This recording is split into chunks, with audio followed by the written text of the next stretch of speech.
Bonsoir, bienvenue dans cette nouvelle émission, Le Kiosque. J'espère que vous avez passé une excellente semaine et que vous êtes tranquillement installés afin d'écouter attentivement nos spécialistes qui vont nous parler donc de politique une fois de plus et nous éclairer si vous avez des doutes. L'économie aussi. Mais c'est tant si on a tellement parlé de politique, ça va encore continuer pendant les législatives, hein, j'ai l'impression. On va parler d'économie si vous le souhaitez, ça ne me pose pas de souci. De toute façon, on est là pour que vous puissiez éclairer le peuple. La lumière du peuple. Tout est économique. Tout est économique, très bien. Bonsoir Gabriel Gallion, journaliste politique donc de France Antilles. Merci d'être avec nous ce soir. Bonsoir. Ça va bien? Oui. Ça va. Ça va. Ça va, très bien. Ça va. D'accord.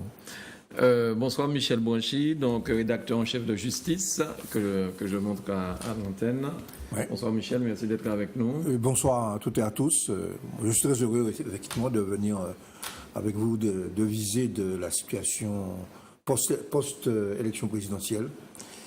Il y a beaucoup de choses à dire. Qui est extrêmement intéressante. D'accord, très bien. Mais avec beaucoup de points d'interrogation. Pourquoi comment c'est développé? Bonsoir Eddy. Bonsoir Mano. Eddy, responsable donc de presse, en fait, de journaux, historial. Pour l'instant, on parle de lui. Bon, on attendra les vacances pour que tu nous parles d'autre chose avec la tête de Gabriel.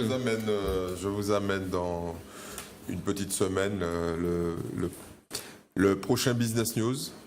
Ouais. Donc ça va intéresser Michel et Gabriel parce que ça traite de la franc-maçonnerie. D'accord. Alors si je comprends sur bien, les dossiers noirs de la franc-maçonnerie. Alors si je comprends bien, Historial, Business News et le truc là qui cartonne là pendant l'été. Enfin, ça vient, celui-là il vient. Avec, c'est pour le mois de juin. Avec Gabriel. Non, j'ai dit les vacances. Il a dit les vacances. J'ai dit les vacances. C'est repris. J'ai dit les vacances. Oui, je ne pas. Et puis j'ai dit les vacances. Vous aurez en exclusivité les photos. Pour les anciens, on disait hivernage. Des photos exclusives de Gabriel. Gabriel, tout à fait. Est-ce que tu as quand même une image de Gabriel en short de bain ou en slip de bain ou quelque chose de ce genre? Je pense que ça ferait vendre là aussi. À la une. Ensuite, d'abord qu'il plonge et qu'on le monte en maillot mouillé. Non, parce qu'en fait, Gabriel, il travaille sur le Tour des Halles. Et une fois qu'il a fini, une fois qu'il a couvert l'arrivée, il rentre rédigé. Donc il n'y a pas le temps de... Donc d'accord. Par contre, ce qu'on aimerait, c'est qu'il participe. Ce qu'on appelle les after. Les after, il ne fait pas les after. Manu, je sens que tu commences un peu mal l'émission. À vouloir persuader tout le monde en vacances, tout le monde a fait la fête. Le Tour des Halles, c'est quelque chose de sérieux. Oui, et tu travailles. Et je travaille. Eh bien oui, couvrir l'after, c'est un travail. Donc quand on travaille, Pani a fait baigner, short, slip et compagnie. On laisse ça aux gens qui sont en vacances et qui n'ont rien à faire. Tu n'es pas en constant sur les bateaux quand même. Je fais mon travail, monsieur le journaliste. Bon, très bien. Bon, alors, avant de parler de la présidentielle française, est-ce qu'on peut dire deux mots de ce qui se passe au Venezuela pour expliquer un petit peu à ceux qui nous regardent, parce que là, en ce moment, enfin depuis quelque temps d'ailleurs, bon, c'était un petit peu étouffé par la présidentielle française, mais il y a de plus en plus de morts. Qu'est-ce que les gens reprochent à Maduro? J'ai bien dit, c'est bien Maduro, d'accord? Ouais. Et très rapidement, mais enfin, dis un petit mot sur ça, parce que franchement, ça dérape de plus en plus, j'ai l'impression. C'est dommage que ce ne soit pas mon ami Maurice Belrose, rédacteur en chef adjoint de justice, qui est aussi un spécialiste du Venezuela. Mais je me permettrai de dire qu'il faut quand même retourner en arrière. Au Venezuela, l'arrivée au pouvoir de Chavez n'a jamais hésité. Il y a une bourgeoisie très forte, très puissante, d'abord, au Venezuela. Nous avons ça. Okay. L'arrivée au pouvoir de Chavez n'a jamais été acceptée par la bourgeoisie qui contrôle 90% des médias, de la presse écrite, de la presse télévisée. Okay. Dans la première partie du pouvoir chaviste, hein, le prix du pétrole étant relativement élevé, les chavistes ont pu lancer ce qu'on appelle des programmes de santé, programmes d'éducation, et qui a fortement fait diminuer le taux de pauvreté dans ce pays-là. Okay. Depuis 3 ans, Depuis 3 ans, c'est-à-dire depuis la mort du commandant. la mort du commandant Chavez, il se trouve aussi qu'en même temps, alors certains pensent que c'est volontaire, qu'il y a eu, en tout cas, une baisse considérable du prix du pétrole brut, ce qui a provoqué, ce n'est pas la seule cause, hein, mais ce qui a provoqué une baisse des ressources, parce que les principales ressources du Venezuela, c'est les ressources qui viennent de l'exportation du pétrole. Et d'où des difficultés. Et comme l'économie ne s'est pas reconvertie dans ce temps-là, notamment en matière agricole et d'alimentation, donc le Venezuela importe principalement la plupart de ses produits de première nécessité, notamment les produits alimentaires, de l'extérieur. Mais qu'est-ce qui explique tout ça de manifestation et tout ça de mots Alors, ce qui explique, une des raisons, c'est que l'opposition de droite demande la démission de Maduro. Et Maduro dit qu'il a été élu pour 3 ans, qu'il veut terminer son mandat. Voilà. En gros, c'est ça. C'est ça votre lecture, messieurs? Oui, il dit. Il y a quand même une autre lecture qui n'a pas été apportée par Michel, mais bon, moi je complète. C'est que autant Chavez a, lui, apporté une amélioration extrêmement importante de la situation économique des pauvres. Un peu ce que Lula a fait au Brésil, mais de manière moins massive. Chavez, c'était ça. Parce que, pour remonter encore plus loin, le Venezuela était une terre bénie de la corruption, de l'oligarchie. Et de la violence aussi. Il y a eu plusieurs coups d'État, enfin bon, bref. La République sud-américaine classique, avec des coups d'État militaires, des sociodémocrates qui arrivent au pouvoir, qui sont renversés, enfin bon, bref. Et ce que Michel ne peut pas dire, mais que moi il m'autorise à le dire, mais lui il ne peut pas le dire, c'est qu'autour de Chavez s'est développée une nomenclatura qui a profité du système. On estime à 200 à 300 milliards de dollars l'argent qui a été capturé par la nomenclatura qu'il y avait autour de Chavez et qui a été détourné. C'est-à-dire pour que les gens comprennent bien, les profiteurs qui étaient autour de lui. Tous ceux qui ont profité du système. Bon. D'ailleurs, Chavez avait de nombreux problèmes avec ces gens-là, qui lui disaient, prenons un exemple très simple, Chavez a été victime d'une tentative de coup d'État. Ok. Pendant 48 heures, 72 heures, il n'y avait plus de pouvoir au Venezuela. Et l'histoire nous a été racontée lorsqu'on a été à Cuba par des gens du régime cubain qui nous ont raconté ce qui s'est passé ce jour-là. Les Américains ont pris donc une partie, les gens qui sont à l'origine du coup d'État, c'est les gens qui étaient autour de Chavez. Et les Américains ont chopé Chavez, ils l'ont emmené sur une île au large du Venezuela et ils ont fait un deal avec Chavez. Parce qu'ils savaient qu'avec Chavez, ils avaient une espèce d'équilibre à la fois de la production pétrolière. Il faut rappeler que les Américains achètent 2 millions de barils de pétrole par jour au Venezuela. Okay. Donc pour eux, c'était une source d'approvisionnement extrêmement importante. Et donc ils voulaient la stabilité. Mais ils ont demandé à Chavez, en échange de la remise au pouvoir, de ne pas toucher aux familles, aux grandes familles vénézuéliennes, et de ne pas toucher à l'équilibre qui s'était installé entre le système ancien, qui profitait au maximum, et sa propension à balancer des projets plutôt sociaux, radicalement sociaux. Et ils l'ont remis au pouvoir.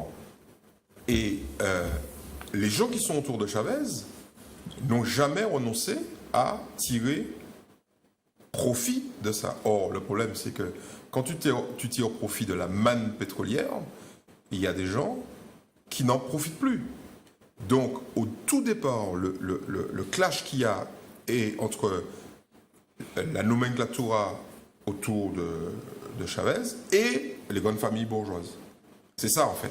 Et évidemment, il y a un élément conjoncturel qui arrive, c'est la chute des prix du pétrole.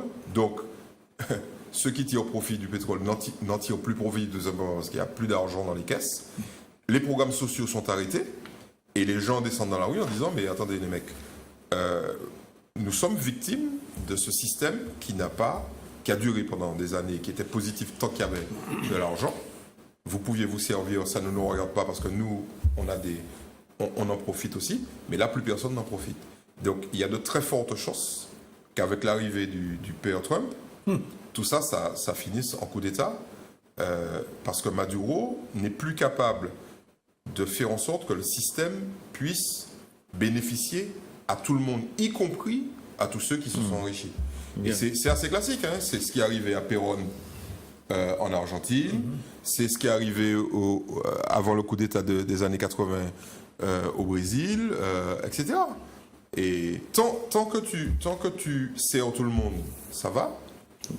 Le président bolivien, il sert tout le monde, donc ça tient. Au Chili, la présidente maintient un équilibre entre les grandes compagnies minières et puis des efforts sociaux, de budgets sociaux pour les plus pauvres. Mais si l'équilibre est rompu, c'est fini. Gabriel, c'est ta lecture sur ça, sur ce qui se passe au Venezuela?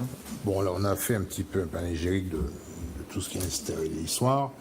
Aujourd'hui, il y a deux forces. Il y a un affrontement, c'est que les manifestations anti-Maduro sont de plus en plus fréquentes et depuis quelque temps, il y a des morts à chaque manifestation. Ça, c'est le premier élément qui n'existait pas avant. Deuxième chose, il y a que Maduro a été réélu, mais Maduro étant l'héritier de Chavez, il a été réélu avec beaucoup moins de suffrages que Chavez n'avait été lorsqu'il la dernière fois il a été élu. Et l'opposition, elle, aux élections législatives, a gagné la majorité de la Chambre. L'opposition a entrepris une procédure de destitution de Chavez qui passe par, premier élément, un référendum populaire, une espèce de pétition. Et cette pétition n'a pas été jusqu'au bout, puisque, bon, il fallait un certain nombre de signatures, que la Cour suprême, en même temps, avait modifié le seuil. Bref, il y a une opposition juridique, institutionnelle entre l'opposition et le pouvoir chaviste mené par Maduro. Et les choses sont devenues à un tel point qu'à un moment, il y a eu le passage récent où le Parlement voulant s'octroyer un certain nombre de prérogatives, la Cour suprême ou le tribunal suprême vénézuélien a cassé ça. Et même, et c'est là que on a vu à quel point on peut aller, le tribunal suprême a voulu s'octroyer tous les pouvoirs du Parlement. Et il a dû revenir en arrière parce que là, ça devenait pouvoir. Ce qui est sûr aujourd'hui, c'est que s'il y a autant de manifestations contre le pouvoir Maduro, le niveau de vie a baissé. Les gens font des queues épouvantables pour acheter à manger. Le pouvoir d'achat ne représente plus rien. La chute du cours du pétrole a fait qu'aujourd'hui, la misère a énormément augmenté au Venezuela et que le gros seuil qui était chaviste, il reste toujours chaviste, parce que la preuve, quand il y a des manifestations pour chavistes, il y a du monde dans les rues, mais la population globale qui, elle, acceptait, n'accepte plus, parce qu'elle a faim. Et ça, c'est un vrai problème. Ça veut dire qu'aujourd'hui, le Venezuela, eh ben, c'est où on continue jusqu'à la fin du mandat de Maduro, avec comment, dans quel état, on ne sait pas, ou alors on trouve un compromis. Le problème, c'est que le terrain pour le compromis entre l'opposition et le pouvoir n'existe pas. Donc, moins il existe, et puis il y aura des manifestations. Et le problème, c'est qu'il y a des morts aujourd'hui. Il y a eu des propositions du pape, une espèce de... On rappelle que le pape vient de ce continent. Hein. Il est argentin. Il est argentin. Il y a un élément quand même qu'il faut ajouter. Quand même. Quand il commence comme ça, je vois venir. Non, mais ça... Non, mais il y a un élément. Mais il y a un élément aussi, c'est que depuis l'arrivée de Chavez au pouvoir, les Américains n'ont jamais cessé de susciter, de provoquer et de soutenir l'opposition des grandes familles de droite et même d'essayer de provoquer des coups d'État au sein même de l'armée. Au sein même de l'armée, oui. Donc, il y a, au point d'ailleurs, d'essayer de trouver l'occasion de faire une intervention. Hein. notamment la charte de l'OEA, pourrait permettre, s'il y a des troubles dans un pays, de donner l'occasion des Américains de faire une intervention, je dis, entre guillemets, humanitaire. C'est pour ça que, récemment, le Venezuela s'est retiré de l'OEA, Organisation des États américains. Ah, c'est acté, là, ils sont C'est acté, il y a à peu près une quinzaine de jours. Bien. Voilà.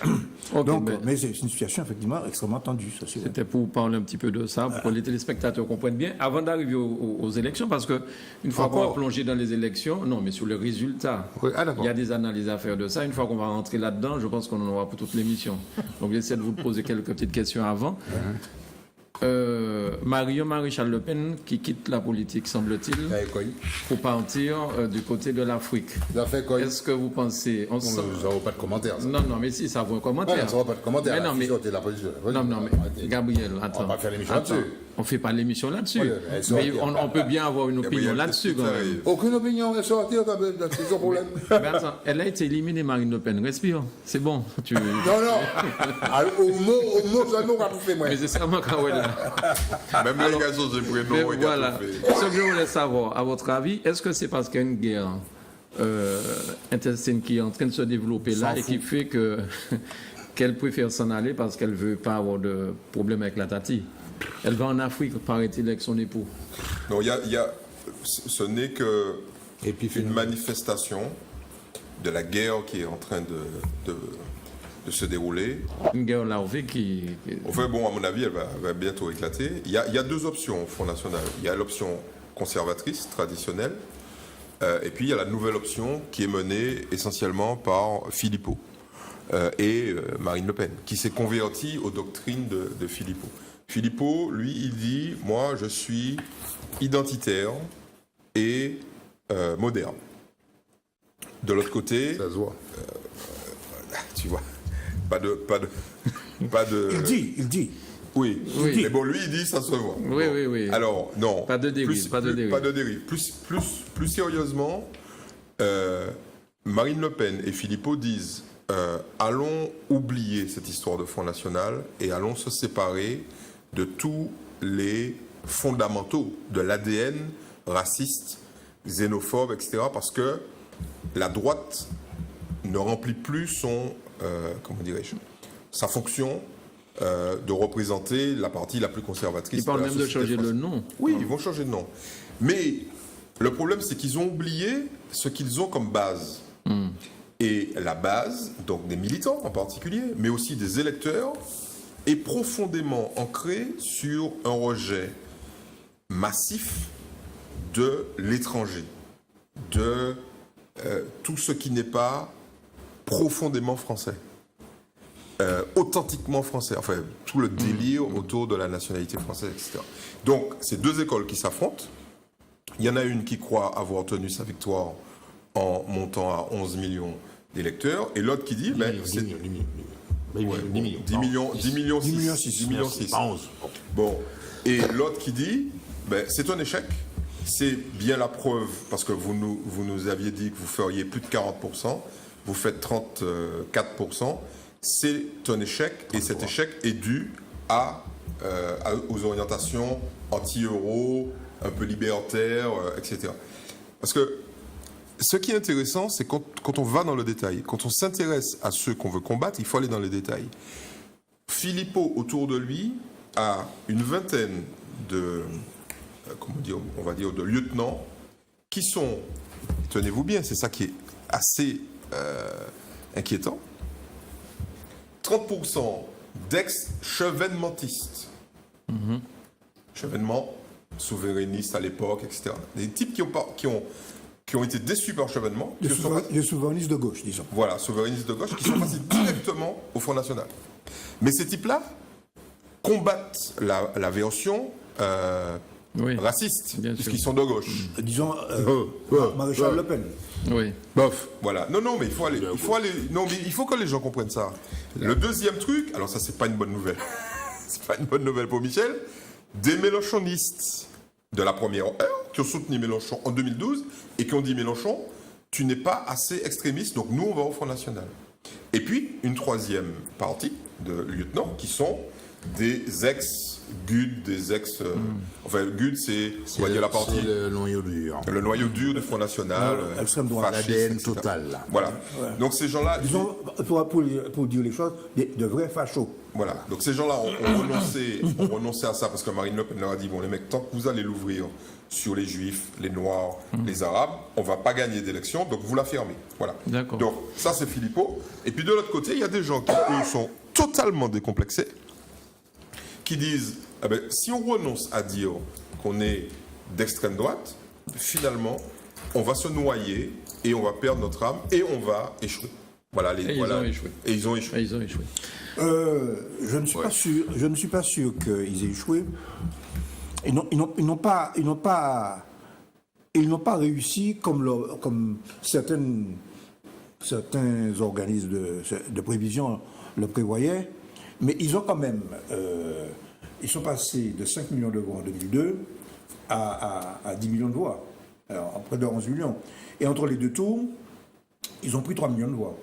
En Martinique, pour nous intéresser à notre pays, ils sont passés de 4 000 voix en 2012 Non, pas 2012, 2002. 2002, pardon, en 2002, excuse-moi, au second tour, à 30 000 voix. Au second tour. Bon, ce qui veut dire que il y a un élément tout en gardant, à mon avis, l'ADN du Front National, et la haine de l'étranger, la xénophobie, etc., qui est quand même le fonds de commerce. Mais il y a une composante socio-économique, c'est la colère d'une partie des classes populaires contre les politiques d'austérité qui ont été couvertes d'abord par la droite, Sarkozy, et puis par Hollande, qui a renoncé au programme socialiste et qui est dicté par l'Union européenne. Donc en fait, ce n'est pas des gens qui sont convaincus par Le Pen, ce sont des gens qui votent par rejet de il y a la un certain nombre rencontre de entre choses. cela, et puis un changement de discours, où on a vu Marine Le Pen adopter le programme de la CGT. Quand Marine Le Pen dit « je suis pour la retraite en 60 ans », alors que Macron dit non, il n'ose même pas dire qu'il faut allonger, il faut reculer encore l'âge de départ. Il dit il est pour la retraite. Pour l'instant. Il est pour la retraite par point. Bon. Elle dit qu'il faut abroger la loi El Khomri. Bon, tout en ayant, au Parlement d'ailleurs, trouvé qu'elle n'allait pas assez loin. Ses députés, Collard, etc. Quand on regarde les votes, les interventions de... Bon. Mais néanmoins, au niveau du discours, c'est cela. Donc, elle s'est affublée d'un langage de gauche qui a abusé une partie de l'électorat populaire. Et d'ailleurs, c'est ce qui explique que, ici en Martinique, quand on regarde l'électorat, il y a une carte que nous allons publier dans Justice la semaine prochaine. Bon, le vote Le Pen, que nous prenons d'ailleurs du plan de développement qui va être adopté par la CTM, le vote Le Pen, c'est la carte de l'illettrisme, c'est la carte de la pauvreté, c'est la carte du taux de chômage. Je prends un exemple, il y a un taux d'illettrisme qui est à 13% en moyenne, en Martinique, il est à 27% dans le nord de la Martinique. Okay. Je dis ça sans stigmatiser d'ailleurs. Oui. Non, mais il faut le dire. Il faut le dire. Non, mais on risque de choquer. Mais non, mais c'est pas en cachant le... Je sais ce que je dis parce qu'il y a des gens qui peuvent croire qu'on stigmatise. Non, au contraire. Il faut regarder clair pour savoir, au contraire, qu'il faut mener des politiques volontaristes pour faire en sorte que le décrochage, la polarisation qui fait que toutes les activités se concentrent sur le centre, qu'on ne continue pas à accentuer ces phénomènes de déséquilibre spatiaux en Martinique. La question qui boule les lèvres de Gabriel, comment faire? Comment faire ça? Comment faire ça? Alors, comment combattre l'illettrisme? Moi, je pense qu'il faut mettre en place des politiques publiques. Ce n'est pas... précisément, c'est là qu'il y a des différences de conception. Si on se fie aux tendances du marché, si on fait aux lois du marché, les lois du marché vont continuer à accentuer la concentration des activités de l'installation des entreprises, là où c'est le plus intéressant, c'est-à-dire dans le centre de la Martinique. Alors pour répondre à ta question sur l'illettrisme, comment faire? On fait ce que Aimé Césaire a fait très longtemps. il a dit, bon écoutez, je vais prendre le budget de ma ville, je vais consacrer une partie de mon budget, au lieu de faire, j'allais dire des feux d'artifice. Le 28 décembre. On prend un budget et on paye des professeurs à la retraite, on achète des bancs, on achète des tables, on achète des manuels, et puis on prend les gens le soir, des jeunes, des moins jeunes, et on leur avec le PSAE, on leur réapprend à lire ou à écrire. Parce que ces gens-là, il ne faut pas confondre analphabétisme et illetrisme. Ces gens-là, ils ont été à l'école. Mais comme ils ont été exclus, entre guillemets, du système scolaire, et qui n'ont pas lu, qui n'ont pas compté pendant des années, ils ont perdu l'usage. C'est un peu comme la langue. Si on parle pas une langue étrangère, on perd son usage. Et donc, ce dont Michel parle, c'est ça. C'est cette volonté politique de consacrer une partie du budget de la ville, même si l'éducation nationale, c'est pas la ville, mais si les 34 communes de Martinique disaient, mais écoutez, même si c'est 10 000 euros nous qu'à mettre chaque année, on nous mettait 10 000 euros pour action contre l'illettrisme. Et là, au bout d'un moment, il y aurait plus C'est un peu ce qu'on appelle l'école de la seconde chance maintenant. Enfin, oui, entre autres. Alors, tu as vu comment on a botté en touche l'histoire de Le Pen pour ne pas t'énerver. Alors, sur ça, comment combattre l'illettrisme? Qu'est-ce que tu penses de ça? Non, revenons. Tu as dit de ne pas parler de ça. Il faut bien qu'il dise quelque chose. Regardez, j'ai des mails là, non. Revenons, vote Le Pen à la Martinique, 30 000 voix. Je crois que 30 000 voix, si les états-majors politiques qui se revendiquent être des partis politiques de masse populaire, progressistes, démocrates et autres, ne révisent pas un petit peu leur logiciel électoral, il y a un souci. Si les fondamentaux de la politique, du débat politique, du débat démocratique, du débat électoral n'est pas revu de fond en comble, c'est pas, la prochaine élection, c'est pas 30 000, ça sera 50 000. En France, pareil. Comment? Oui. En France, pareil. Non, Ça sera pas, non mais attends, je suis pas en France, je suis à Martinique. Mais c'est le même mécanisme. Non, c'est le même mécanisme, mais il y a un moment, tout le monde va vendre des kilos de nous, pas avoir un bail autonome. Bon. Quand je vois la progression, Michel a rappelé les chiffres, mais la progression est nette. Quand on voit la progression de Jean-Marie Le Pen, en 2002, premier tour fait 1600 et quelques voix. Au second tour, il fait 4000. C'est peu. Mais en réalité, il multiplie son score par 3. 2017, Marine Le Pen, au premier tour, fait 11 700 et quelques suffrages. Second tour, 30 000. Ça fait 2,4. Mais quand tout le monde s'étonne, en 2017, de voir que le prêcheur, au premier tour, lui donne la majorité, elle sera en tête au prêcheur, elle fait des voix partout. Mais depuis 2002, le verre est dans le fouillis.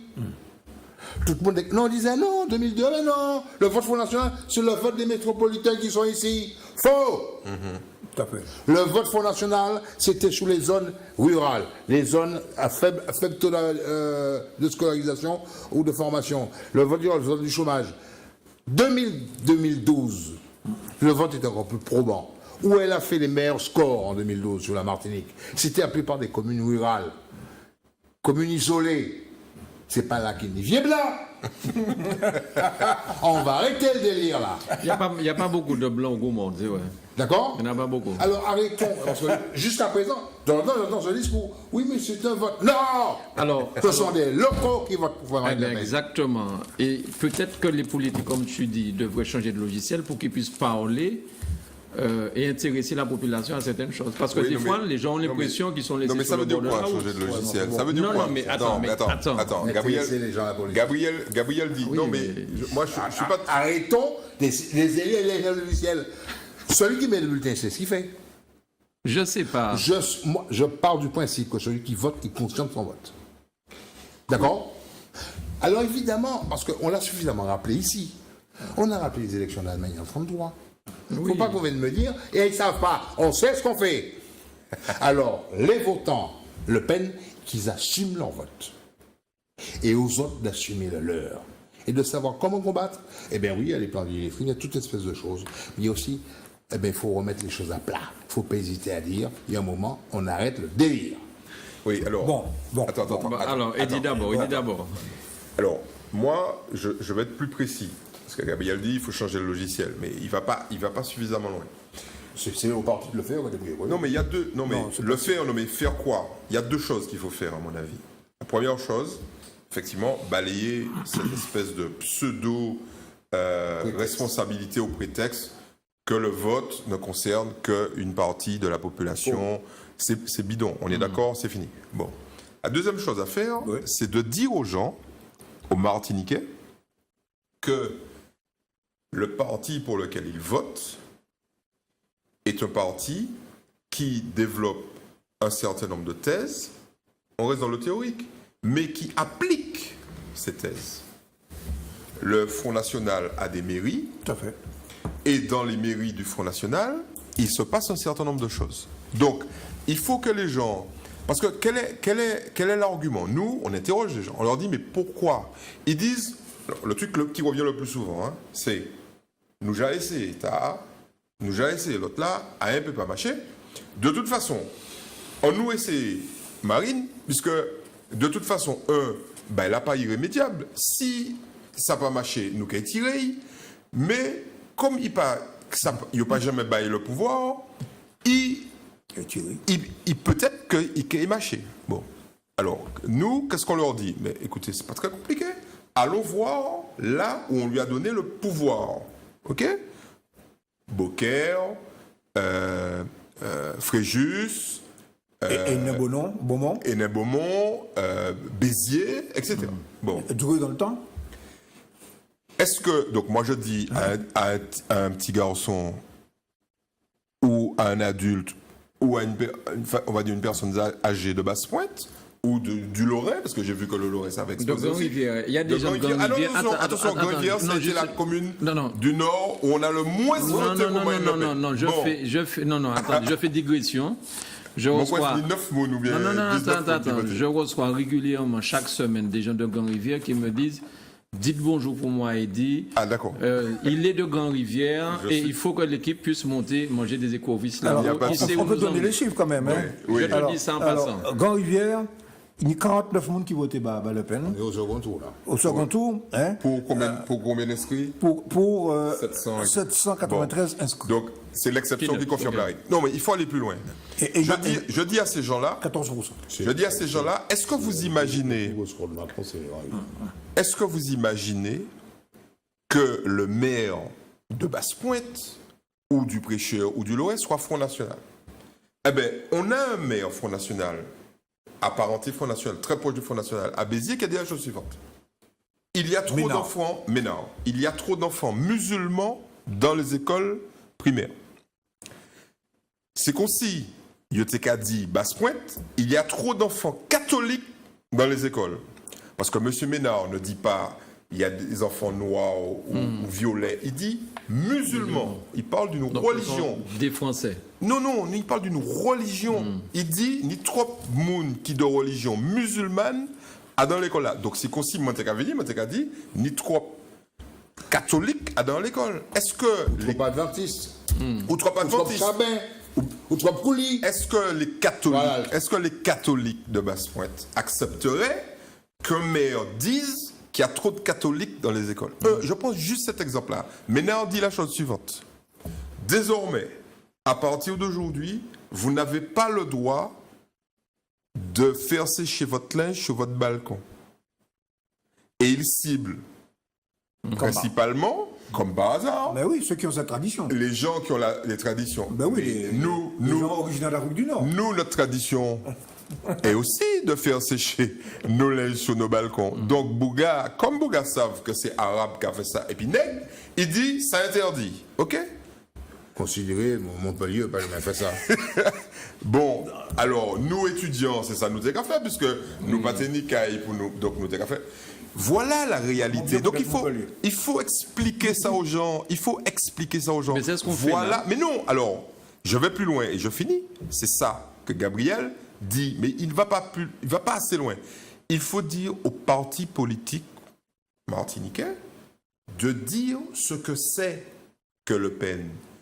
Au lieu de dire c'est normal qu'il y ait un vote Le Pen parce que les gens sont pauvres, on s'en fout. On s'en fout que les gens soient pauvres. Même s'ils sont pauvres, même s'ils sont illettrés, ils savent ce qu'ils font. Donc, il faut leur dire, vous êtes qu'à voter pour Le Pen? Vous êtes certain que vous êtes voté pour Le Pen? Mais ça Le Pen qu'a fait. Et si tous les partis politiques martiniquais avaient ce discours, la seule personne qui a ce discours, qui avait ce discours, mais qui continue, c'est Garcés Malsa, qui dit, qui n'attaque pas, qui ne stigmatise pas les gens, qui ne parle pas de pauvreté, qui dit, faut nous tuer Le Pen, entre guillemets, faut nous tuer ces messieurs, parce que ces messieurs qu'a fouté pas mal, il a fouté pas mal d'idjelnou, et deux, il a trompé la population. Donc, le combat, il est le suivant, que tous les partis politiques, que toutes les associations, que tous les gens de la société civile racontent l'histoire de Le Pen aux Martiniquais. Et je vais finir sur un truc. Il y a un article du Monde qui est fantastique, qui pose la question suivante. Pourquoi un pays comme l'Espagne, qui est atteint par une crise économique fondamentale, c'est le pays d'Europe où il y a le plus d'immigrés africains, pourquoi il n'y a pas de parti Front National en Espagne? Pourquoi il n'y a pas de parti franquiste? Eh bien parce que les mecs, ils ont subi. De 1933... 40 ans de franquisme. De 1933 à 1975, 15, en fond, ok? Donc les mecs, comme la moitié de la population espagnole a subi le franquisme, il n'y a pas les temps de parler du Front National de franquisme, il n'y a pas les temps parce qu'il a souffert. Oh, le Français, il a vécu combien d'années? 1939, 1943, 44. 4 ans. Il a pris 4 ans. Donc, il a oublié ce que c'est. Il a oublié ce que c'est. Quand on venait chercher les gens sur dénonciation, qu'on les mettait contre mur, qu'on les tuait, parce que le voisin qui était jaloux, parce qu'on lui avait volé une poule, disait que ce monsieur était juif. Et puis on le tuait. Ou on le déportait. C'est ça que les Martiniquais veulent? C'est ça, eux, les? Eh bien, pas une pièce problème. Bien. Les Espagnols qui souffrent, qui ont des immigrés, qui ont tous les problèmes de l'Europe, mais c'est pas les ouais en fascisme. Ils n'ont pas les ouais aux pièces encore. Parce qu'il y a 40 en fascisme et il y aura juste actuellement. Donc, comme Justice dit si bien en première page, Marine Le Pen battue, Macron élu par défaut. Donc ça veut dire que Macron devrait dire merci à Le Pen, hein, parce que s'il était peut-être face à quelqu'un d'autre, il va être élu. Quelque part, alors, c'est un peu ça. Ce que veut dire le vote par défaut, et là, je me suis un peu préparé. Tu adores quand tu es attaqué comme ça, tu adores ça. Alors, il n'est pas attaqué. Alors il y a un certain nombre de sondages qui ont été publiés dans Le Monde, dans l'Humanité. Alors je ne vais pas vous aboutir les chiffres, mais je vais vous donner quelques-uns quand même. Oui. Quand on dit vote par défaut, c'est que la majorité des gens qui ont voté Macron n'ont pas voté par adhésion à son programme, ni à sa personne. On ne l'avait pas remarqué. Non, mais comme tous les médias disent le contraire, je tiens à le dire. Tous les médias? Oui, tous les médias. Ah bon? Tous les médias. Je ne savais pas qu'on le disait. Bon, en tout cas, 52% des gens, au premier tour, n'ont pas voté par adhésion. Premier tour. Au deuxième tour, 59% des gens qui ont voté Macron ont voté pour barrer la route à Le Pen. Et 20% des gens seulement qui ont voté Macron ont voté par adhésion à son projet. Donc, pourquoi nous avons eu cette discussion la dernière fois. Et nous avons maintenant les chiffres. 8,5% des bulletins blancs et nuls par rapport aux inscrits et 11,5% des bulletins blancs et nuls par rapport aux votants. C'était 6,5% en 2012. Donc, aujourd'hui, le type de justice se justifie entièrement. Et par ailleurs, beaucoup de gens ne souhaitent pas que ce parti ait une majorité. 34% des gens seulement souhaitent que Macron ait une majorité présidentielle. La République en marche. Pour qu'il n'y ait pas de majorité, il faut que les gens aient voté pour les partis qui soutiennent. Voilà. Donc, il ne s'agit pas de dire. Donc, ce que je veux dire par là, c'est que l'élection législative n'est pas pliée, comme le disent les sondagistes. Il tiré les sondagistes. Les sondagistes avaient été des chiffres au bail. Mais il a utilisé les chiffres sondagistes. Ce que j'aime bien, c'est la façon dont il présente les choses. 66% des suffrages exprimés, il y a un vote par défaut. Clair net. OK? Sinon, il n'y a pas 66% des suffrages. Sinon, ça finit à 51-52. Exactement. Bon. Enfin, heureusement. Il y a une mobilisation qui s'est faite contre le Pen. Contre le Pen. Et quand on regarde bien le cheminement du second tour, on s'aperçoit qu'en réalité, la présidente, la candidate du Front National, s'est effondrée. Du moins, elle a montré le vrai visage lors du débat. Ouais. D'accord? Là, je pense que quelques-uns ont eu un éclair de lucidité pour dire cette femme présidente de la République. Il y a comme un souci. On connaît pas ses dossiers, en train de patauger. Donc les choses sont réglées. Maintenant, la question, c'est quelle politique il va mener. Pour qu'il mène une politique, il faut qu'il y ait une majorité. L'élection législative commence là. Ça y est, c'est parti. La bataille est partie. Là, ce sont toujours les mêmes électeurs qui ont eu le président qui vont élire les députés. Alors, c'est qu'on se souvient, ils vont élire les députés. Il faut qu'il ait une majorité absolue. Mais c'est pas, non, rien n'est plié. Simplement, c'est qu'aujourd'hui, il y a une cohérence dans les votes. Depuis 81, concordance, élection présidentielle, élection législative. Je rappelle qu'en 81, Mitterrand était le président de la République. Pour obtenir la majorité qu'il veut pour mener la politique, il dissout l'Assemblée nationale. Ouais. D'accord? C'est normal. Et il redissout en 88. La première fois, 80, il a une majorité absolue avec le seul parti socialiste. Il fait un gouvernement ouvert où les communistes rentrent au gouvernement. Il y a 93, il perd, c'est la droite unie, RPR, UDF, qui a la majorité absolue. Le Front National, comme c'est une élection à la proportionnelle, le Front National fait son entrée à l'Assemblée nationale avec 35 députés. Et le Front National ne forme pas partie de la majorité de droite. Or, la manœuvre était de contraindre la droite à dire si elle faisait la majorité avec le Front National. À ce niveau-là, la manœuvre a échoué. L'autre manœuvre qui était essentielle, c'est d'avoir un groupe socialiste assez quand même conséquent pour pouvoir mieux préparer l'échéance de 88. La manœuvre, à ce côté-là, a réussi. Bon. 88, il est élu président de la République avec la large majorité qu'il avait, face à Chirac. Il redissout l'Assemblée nationale. Mais il sort une petite phrase à un moment. Il ne faudrait pas que le Parti socialiste ait une trop forte majorité. Conséquence, majorité relative à l'Assemblée nationale. Majorité de gauche, mais relative. Michel Rocard, qui est nommé Premier ministre, gouverne pendant un certain temps à coup de 49-3. Parce que, comme le Parti socialiste n'a qu'une majorité relative, obligé de s'appuyer sur les communistes, pour imposer notamment la CSG.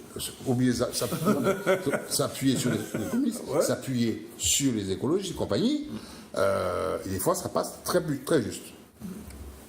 Arrive Chirac, après qui est élu.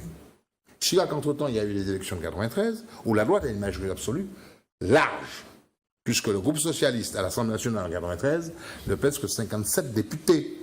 C'est le plus bas. De 268 qu'ils étaient, ils passent à 57. Et on pensait qu'ils ont eu moins en plus. Le groupe communiste est limite, etc. Chirac est élu président en 95. Mais il dissout. Non. Mais si. Non, il dissout. Non, pas encore. Il dissout en 97.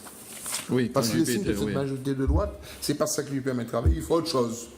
Sous les conseils d'un grand politologue, Dominique de Villepin. Ouais. Et là arrive la gauche plurielle. L'élection de 2002 arrive. Cette gauche plurielle est censée, tout le monde pensait, j'espère, on connaît les résultats. Personne ne dissout l'Assemblée. Mais le mandat électoral de l'Assemblée finit en 2002. Donc il y a une majorité qui se colle à la majorité au résultat présidentiel. Parce que j'espère changer. Et entre-temps, on a changé le mandat présidentiel il y a 5 ans. Donc depuis 2002, l'élection présidentielle est confirmée par l'élection législative. Majorité large ou pas, mais elle est confirmée. Alors, aujourd'hui, l'analyse est... Calmez, Tico. Non, mais où veux-tu en venir? Si... Tu ne vas pas aimer la fin. Non, tu vas pas aimer. Tu ne vas pas aimer la fin. Non, mais le point... vous attendez moins. Puisque qu'on dit pas... Vous va égorer moins. Parce que si le mouvement En Marche n'a pas la majorité absolue, je ne crois pas qu'ils peuvent à eux seuls obtenir la majorité absolue. Ils ont une alliance politique avec le MoDem. Déjà, ces deux-là portent pour avoir la majorité absolue. Portent pour l'avoir. Encore faut-il l'avoir. Deuxième chose, les groupes d'opposition, c'est quoi? C'est les Républicains UDI. c'est la France Insoumise, le Parti Socialiste et compagnie. Pour qu'il Question les Verts, les sont alliés aux socialistes. Et pour le moment, les intentions, les sondages laissent tomber. Si eux qui arrivent à faire 40 000 élus, c'est beaucoup. Cela veut dire qu'en réalité, l'élection législative, qui veut contraindre le président à dire vous avez été élu parce que il y avait une mobilisation contre Le Pen. Ça manifeste. Il faudra que ça se manifeste dans les élections législatives. Le résultat. Ça veut dire qu'il faudrait que les groupes, les partis, les groupes d'opposition soient suffisamment conséquents pour pouvoir imposer au groupe qui va soutenir la politique du président à composer avec eux. Et celui qui décide de tout, c'est l'électeur. bien sûr. Il ne faut pas oublier ça. Bien sûr. Alors, Bon, belle analyse. Michel, retiens-toi un peu, parce que là encore, je trouve que Gabriel a fait preuve d'une grande mansuétude vis-à-vis de toi, parce qu'il ne t'a pas donné les chiffres. Ouais. Et il n'a pas été au bout de son raisonnement, parce que la fin, je m'attendais à une fin un peu plus fouettée que ça. Non, mais... Alors, la chose est la suivante. C'est ça qui est intéressant. L'analyse de Gabriel est excellente quand il finit en disant si vous considérez que ce président a été mal élu, Oui, que lui ce par soit, défaut. ou disons par défaut, Par défaut, comme dit Michel. il serait normal qu'il n'obtienne pas la majorité absolue. Or, le problème, c'est que les législatives, ce n'est pas les présidentielles. Les législatives, c'est que chacun mène sa barque. Et les alliances, les votes par défaut n'existent pas. Celui qui arrive le premier a toutes les chances d'arriver premier au second tour. Celui qui arrive premier au premier tour a toutes les chances d'arriver, sauf s'il y a une alliance. Or, le problème, que pour s'allier, il faut s'aimer. Or, les désamours, les antagonismes, les ruptures ont déjà eu lieu. Et elles continuent. Prenons un exemple précis.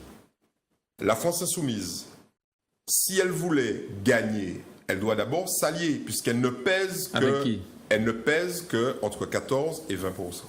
Il ne veut pas s'allier avec les amis de Michel, je crois. Si tu fais 20%, tu vas nulle part. Puisque si tu arrives avec 20%, qu'il y a un mec qui a 24% de voix, c'est lui qui va être élu. Donc il fallait s'allier avec les communistes. C'est fini. OK? Le Parti socialiste et le Parti France insoumise, il y a eu un début de réflexion. Là, il y a quelques jours. Mélenchon a dit, je vais vous montrer ma réponse. Le type, il se parachute dans une circonscription à Marseille, pas où il y a le Front National, là où il y a un socialiste. Donc il a envoyé la réponse, France insoumise et socialiste, c'est pas la peine. Et attends, 2 secondes, et il va sur la circonscription de ce député sortant socialiste, au prétexte que c'est là où le Front National a le score le plus faible. Bizarre. C'est bizarre. Hein. Donc Mélenchon, très clairement, ne peut pas gagner. OK? Et il le sait. À force de... Comment ça, il ne peut pas gagner? Mais non, il ne peut pas gagner les législatives, puisqu'il s'attaque. Il ne peut pas avoir assez de députés. Mais lui, il peut être élu à Marseille. Oui, bien sûr. Ça, c'est à voir. Hein. Ça, c'est à voir. Donc, il s'attaque. ça, c'est à voir. Il a vu un premier échec à N Beaumont. Oui, il avait été battu. Il s'attaque à tous les gens avec lesquels, naturellement, il peut s'allier. Parce que s'il fait alliance avec les socialistes, qui font 7%, lui, le dernier sondage, il fait 14%, ça fait 21%. Et puis, s'il prend 4 ou 5 points de communistes, il est à 26. Il est devant. Enfin, il est devant. Il est bien placé. C'est fini. UDI, LR, avec qui ils peuvent s'allier? Avec qui? Zéro. Le Front National, il peut s'allier avec qui? Avec personne. Non. Debout la France. avec 4%. Mais c'est mort. Or, et c'est là, ce qui est terrible, c'est que le jeu de Gaulle, il n'est pas complètement stupide. Il a fait en sorte que le système électoral des législatives puisse favoriser quoi? Puisse favoriser celui qui arrive en tête. C'est celui qui arrive en tête. C'est pas les alliances. Alors effectivement, les alliances naturelles anti-FN, par exemple, peuvent jouer. Oui, le fameux pacte républicain. Mais c'est ce que Macron vient de prouver. Quand un FN va être devant, Macron va dire, bon, écoutez les mecs, je suis deuxième, je suis juste derrière le FN. Alors, messieurs, vous votez pour le pacte républicain ou pas? Et il va réitérer ce qu'il a fait au deuxième tour. Ouais, mais il y a de fortes chances. C'est là qu'on va voir Mélenchon. Parce que Mélenchon, imaginons qu'il y ait Le Pen, Macron, Mélenchon. On va dire à Mélenchon, bon, donc si vous ne votez pas pour Macron, Le Pen est élu. Donc on va voir combien de députés FN, les autres partis vont laisser élire. Et puis, le dernier chiffre qui est terrible, et c'est là qu'on voit le décalage et le côté, on va dire, légitimiste de l'élection présidentielle. Avant le deuxième tour, En Marche était à 23%. Ce soir, dernier sondage, ils sont à 29%. OK ? Voilà, c'est ça. Et avec 29%, c'est ça qui est triste. C'est triste. C'est pas de la démocratie. Avec 29%, ils ont la majorité absolue. Parce qu'ils vont arriver en tête dans notamment 250 triangulaires. Ils sont en tête. Les deux qui le suivent, vous savez qui c'est ? C'est Front National et LR. Moi, quand ouais tête Juppé, qui a arrêté la gaga de le Front National. Pas tellement Juppé, Non, mais plutôt Barouin. Non, mais Barouin ne va jamais dire Baron la haute à Macron en nous alliant au Front National. Tu Non, vois il ça? peut pas dire ça. Il peut pas dire ça. Mais Juppé, lui, peut dire ça. Non, jamais Juppé ne va dire ça. Jamais. Ah bon. Non, Fillon à la limite. Attends. Fillon à la Je me limite. suis mal exprimé. Ouais. Je pense que Juppé peut dire allons nous allier avec Macron. Oui, Pas il l'a avec, déjà dit. le Front Il l'a National. déjà dit. Oui, c'est de Donc, ça que je la parle. mathématique, pour clore le truc, enfin, pour finir mon intervention, la mathématique du mode de scrutin aux législatives condamne les alliances potentielles. Alors, une question. C'est Je terrible. te passe la parole C'est après. terrible. Ça ne fait pas de majorité présidentielle. Alors, juste une question. Ça ne fait pas de majorité ça fait une majorité présidentielle. Mais bien sûr, ça fait une majorité. Je te rappelle que les socialistes... Attends, les socialistes, pour avoir la majorité, écoute ça. Les socialistes, en 2012, pour avoir la majorité, tu sais combien ils ont fait? Ils ont fait 32%. 32%, ils ont eu plus de 280. Ils étaient à 293 députés. Avec 32% de suffrage. Tu imagines? Alors, une question. Donc, monsieur a 29. Il a progressé, fatalement. Ceci étant, bon, aujourd'hui, on est au début des sondages législatifs, 29%. Attendons, Il faut voir ce qui Il va peut- se passer. il peut baisser. Non, ce qui peut arriver, bon, aujourd'hui, il y a des couacs de partout, sur les nominations, sur les investitures. La finalité de l'élection législative pour le président élu, c'est d'avoir une majorité absolue avec son seul mouvement, ou de se créer une majorité plurielle. Bon. Donc la majorité plurielle, disons que c'est le schéma à minima.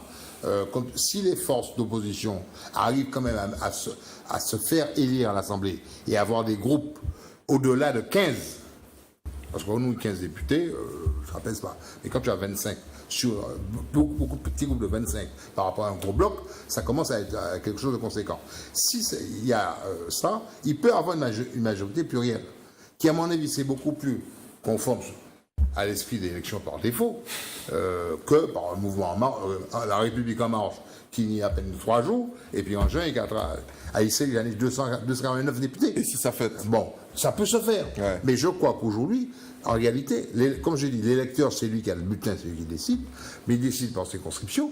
Mais ça dépend aussi de la capacité. Et comment les leaders politiques, quand les leaders politiques se positionnent sur la carte électorale, parce que les partis ont des forces sur le territoire. Les communistes ont des forces sur le territoire. Je rappelle que le groupe GDR à l'Assemblée nationale, qui est le sortant de 15 députés, mais il y a 3 ou 4 députés outre-mer dedans qui composent le groupe, parce que sinon les élus communistes c'est 10. C'est le parti qui historiquement perd de plus en plus de députés. Mais par quoi? Parce que bon, il y a des perditions électorales. Mais si aujourd'hui on veut avoir une assemblée représentative de l'expression politique, Macron l'a promis, il est question d'aller aux élections, d'instaurer la proportionnelle. Une dose. Donc, Une dose de proportion. cela veut dire, mais cette dose proportionnelle, on va répartir, on va la définir. On va la définir par département ou on va la définir au niveau national. Non, ça va être au niveau national. Donc, il y aura un débat. C'est comme les Européens. Il y aura un débat, ça c'est clair. Donc, cela veut dire qu'aujourd'hui, pour empêcher le mouvement présidentiel d'avoir une majorité à l'Assemblée nationale, il faut lever bonnet. Bien. Oui. Alors, une question. Bon. Sur la loi, tu disais pour l'élection présidentielle, si tous ceux qui avaient atteint un certain seuil pouvaient se présenter au second tour, Oui. ça aurait empêché un certain nombre de combines. Oui, par exemple, le vote par défaut qu'on a connu n'existerait pas. Et il y a plusieurs pays, il y a plein de pays où soit on fait un seul tour, par exemple la Corée du Sud, on vient de voir. Ah, c'est un pays hyper démocratique. Non, la Corée du Sud, c'est un pays super démocratique. Ah oui, puisque, bien sûr. non, laissez-moi aller Il n'a jusqu'au pas dit bout. le nord. Hein, il a Non, dit pas le nord, le J'ai sud. entendu. Celui qui vient d'être élu, c'est un ancien avocat de gauche, dans un pays qui est quand même plutôt... Et qui a fait de la prison. Monsieur, originaire de Corée du Nord. Originaire de Corée du Nord. Et ce type a soutenu des mouvements, les ONG, etc. Bref, il est élu. Donc, il est élu, mais il est élu avec... Il a été élu au premier tour. Au premier tour. Non, mais il n'y a pas de tour. Non, mais c'est ça qu'il faut expliquer. Il n'y a pas de tour, il y a un seul tour. Il faut expliquer. Celui qui arrive. La France est l'un des rares pays démocratiques dans le monde où le scrutin électoral se passe à 2 tours. Ouais. Alors, D'accord. c'était la suite de ma question. Vu ce que tu avais expliqué pour les présidentielles, si on applique ça pour les législatives, qu'est-ce que ça pourrait changer? Mais Beaucoup de choses. il y a ça pour les législatives. Bien sûr, il y a ça pour les législatives. Non, mais t'as attends, pas compris. laisse-moi aller jusqu'au bout. Aux législatives. Toi, tu disais, on ne retient, au présidentiel, on ne retient que les 2 premiers Oui. pour aller au deuxième Et tour. 3 Au tours. législatif, c'est pas les 2 premiers. Au législatif, ça peut être 4, 5. Il y a Ça une dé- barre. Il y a une barre. Ça dépend du nombre de suffrages que tu tiens par rapport à Et un puis, il y a seuil le- minimal d'inscrits. Mais Voilà. ce seuil, c'est 12,5. 2,5%. C'est-à-dire que si tu as fait 12,5 des inscrits, Les inscrits, tu peux passer au deuxième tour. tu Donc, peux te qualifier pour le second tour. Oui. oui, mais ça veut dire qu'il y a de très nombreuses Triangulaire. triangulaires, il y a même des Ah, Oui, ça arrive. Bon, ça bref. arrive des fois, oui. Voilà, il y en a. Il y en a eu en Martinique à une certaine époque. Et c'est ça, pour moi, c'est ça la vraie démocratie. On n'élimine pas un type. Alors, tu te rends compte, on élimine un type qui a fait. On peut éliminer un type qui a fait, si ce n'était pas le cas, comme pour les présidentielles, parce qu'il est arrivé 3e, il a fait. Imaginons qu'il fait 25%. On élimine un type qui a fait 25%. Donc, toutes les combinations ne sont possibles. Et puisque les alliances sont nécessaires au deuxième tour des présidentielles. Par contre, aux législatives, c'est ouvert. Il peut ne Oui. pas avoir d'alliance. Oui. Ça qui arrive premier gain. Alors, si Non, on c'est revient. là que nous revenons d'ailleurs sur un raisonnement, que tous les raisonnements que nous avons entendus sur les projections, ce sont des raisonnements globaux.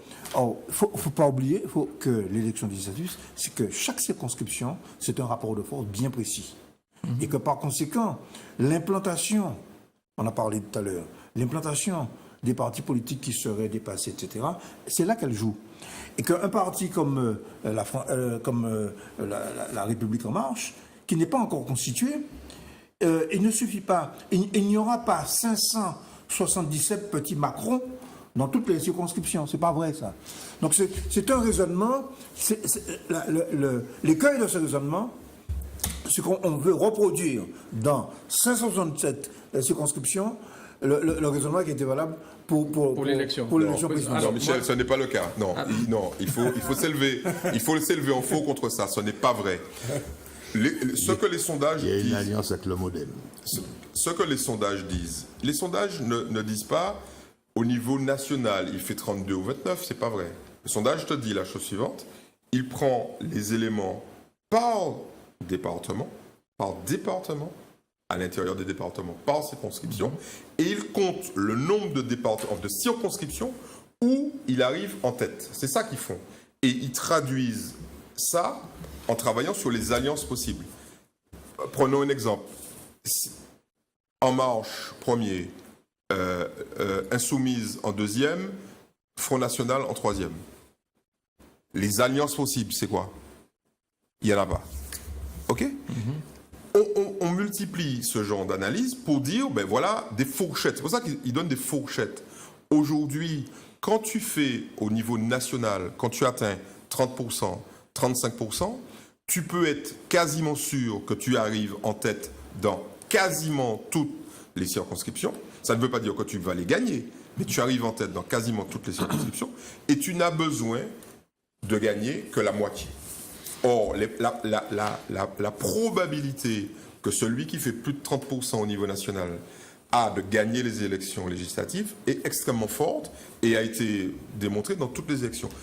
Le seul truc qui peut empêcher, et je le dis très clairement, c'est pas un parti pris, le seul truc qui peut empêcher En Marche de gagner les élections législatives en ayant une majorité absolue, c'est des alliances. C'est des alliances, par exemple, entre le Front National et LR. Ça, c'est possible. Mais le problème, c'est que c'est dans le sens du Front National. Parce que dans beaucoup de circonscriptions, une majorité de circonscriptions, le Front National arrive devant LR. C'est pas le contraire. Ça veut dire que les gens de LR dirait la chose suivante, on se maintient ou on vote pour le Front National. Et les problèmes de Barouin sont à venir. C'est ça son problème. Alors, pour compléter la question... L'ordre à l'heure actuelle, excuse-moi, hein, Oui. l'ordre c'est En Marche, Ouais. Front National, LR, France Insoumise. En France. Alors, la question que j'ai posée tout à l'heure, là, je J'imagine Front continue. National plus LR, Je oui. continue sur la suite de ma question. Vous parliez justement de la Corée du Sud, où il n'y a qu'un seul tour. Oui, c'est au pas présidentiel. Non, mais oublions la Corée du Sud. Les États-Unis, Les États-Unis, c'est un aux seul tour. États-Unis. Donc, si on change l'élection, par exemple, concernant les législatives, on risque de se retrouver, d'après ce qu'on dit là, avec des gens venant du Front National qui peuvent être élus dès le premier tour. Non, Ah oui. non, on change quoi? Si tu changes les On deux change tours, quoi Si on change les deux tours. Ouais. Non, Si si tu tu changes les deux tours, tu dis-toi bien que la tradition politique française fait qu'on n'a jamais fait un seul tour, une élection législative, et que lorsque les rares moments où il y a eu un seul tour, à la création de la région, c'était une élection au premier tour. La première élection, premier tour. Ensuite, on s'est rendu compte qu'il y avait des problèmes de constitution de majorité, il y a eu les deux tours, et on a institué des primes aux vainqueurs. Ouais. Parce que c'était en 86 notamment, dans les régions, beaucoup de majorités étaient rendues impossibles par la présence du Front National, qui avait un certain nombre d'élus, dans la plupart des conseils régionaux, et les partis de droite, dans la plupart des régions, étaient arrivés en tête, mais pour faire majorité, il faut faire plus Front National. Un peu délicat. Ce qui s'est passé d'ailleurs avec un ministre... dans la région du Rhône-Alpes, avec Kéran et compagnie. Ouais. Donc, quand ils ont vu ça, il faut qu'on change la loi. On ne peut pas se permettre d'avoir des régions ingouvernables ou alors des régions qui ont une odeur de soufre au niveau de la gouvernance. Je rappelle qu'il y avait un leader UDF qui s'appelle Charles Millon. Millon qui était président de la région Rhône-Alpes et qui avait carrément fait alliance avec le Front National Pour être élu président. Et qui a réapparu d'ailleurs en soutien pendant la présidentielle À Fillon. à Fillon. Ouais. Bon, Il a une réapparition. donc, on a une tradition politique en D'où la France défaite. qui est beaucoup plus sur la nécessité de dégager une majorité de gouvernement. Cela veut dire que si l'élection législative se passe à un tour, on est à la proportionnelle. Ouais. En fait. C'est de la proportionnelle. C'est tout. Mais là, D'accord, les risques, ça- par exemple, si c'est un tour, c'est pas compliqué. En Marche rafle tout du premier coup. Quoi. Donc après toutes ces là.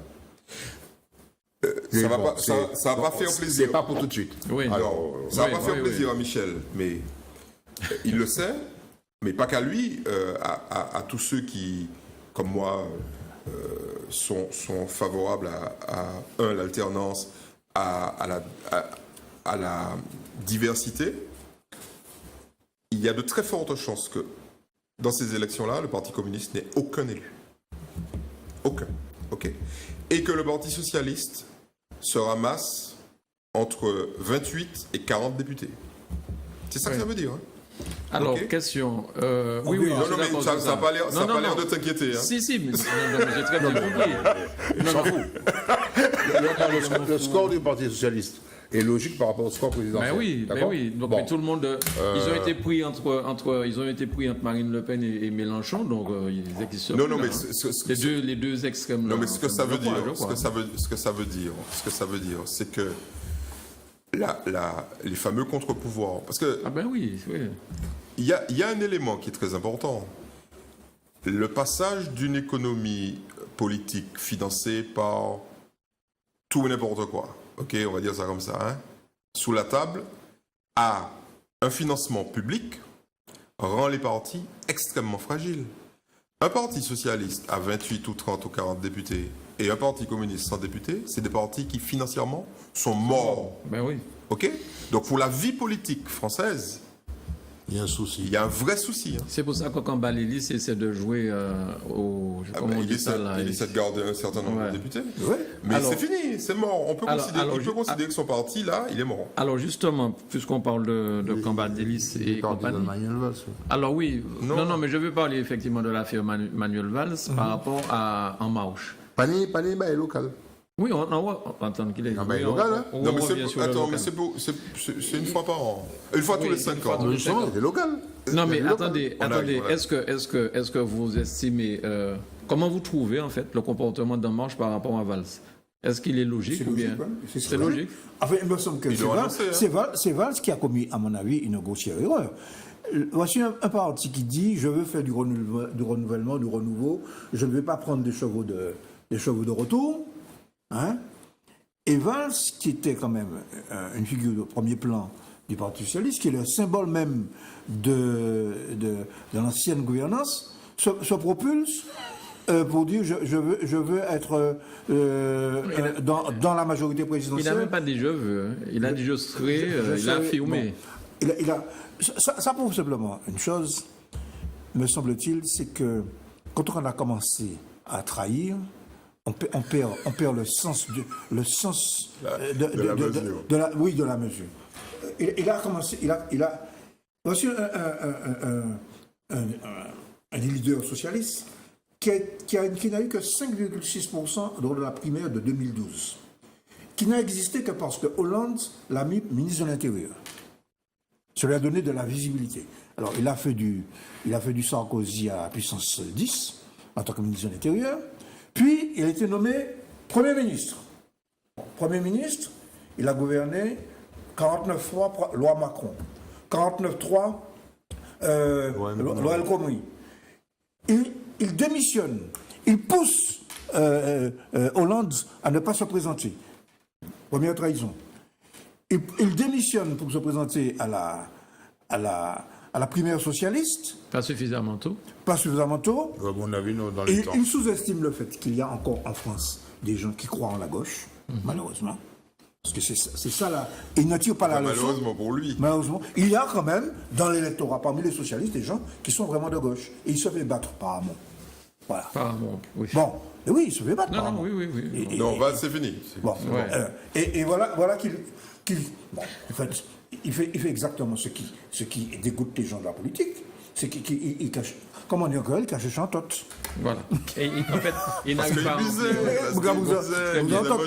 à... Alors, oui, pour revenir à chez nous. Non, mais bon, je crois que le chapitre de ça, c'est pas sa famille. Il a fait son appel du pied en marche. En marche, je lui ai pas répondu, mais c'est en marche. Il a quand même fait un signe, c'est qu'il n'y aura pas de candidat investi par marche face à lui. Ça veut dire concrètement que Valls, qui lui en plus... Ah bon, ils ont finalement accepté ça. Non, oui. Ils n'auront pas de candidat face à lui. Et les socialistes, ils le protègent. Bon, deuxième, alors, les socialistes. Les socialistes vont envoyer quelqu'un. Dès lors, si Valls est exclu du Parti socialiste, il y aura un candidat socialiste. Bon. Mais ceci étant, Valls va partir comme candidat libre, candidat sans étiquette. Il va s'appuyer sur son socle électoral qu'il a assez fort sur la circonscription, parce qu'en plus il a la mairie d'Ivry acquis. Donc il peut être réélu, ça c'est une chose.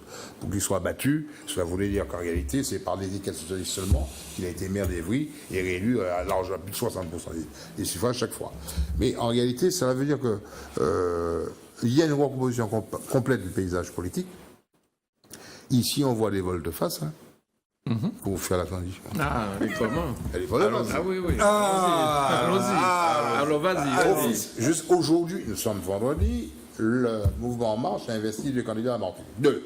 Oui. Max Orville, sur Fort-de-France. Je signale que Max Orville, conseiller municipal de Chelcher. Et qu'aux élections de la CTM en 2015, il était sur la liste de la section sud, sur la liste du pays en chance. Mais il fallait bien le mettre quelque part. Qu'est-ce que tu es en train de nous dire?